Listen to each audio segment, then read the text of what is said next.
আপনারা যে রাস্তাটি দেখছেন এটি শুধু একটি কাদামাখা পথ নয়, এটি বালিয়াতলী, মিঠাগঞ্জ এবং ধুলাসার ইউনিয়নের কয়েক হাজার মানুষের চলাচলের একমাত্র ভরসা।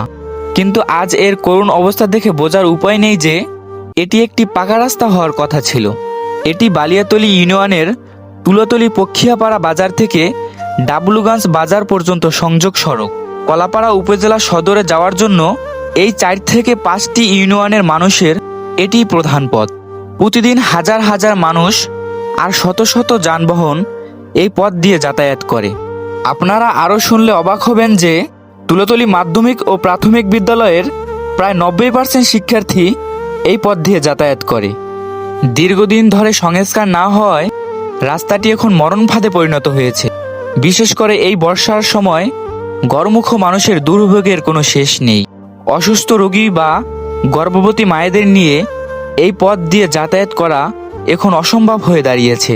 আমরা এলাকাবাসীর পক্ষ থেকে যাতায়াত কর্তৃপক্ষের দৃষ্টি আকর্ষণ করছি, অনুগ্রহ করে এই গুরুত্বপূর্ণ সড়কটি দ্রুত সংস্কারের উদ্যোগ নিন। আর ভিডিওটি সবাই শেয়ার করুন যাতে আমাদের এই সমস্যার কথা প্রশাসনের উচ্চ পদস্থ কর্মকর্তাদের কানে পৌঁছায়।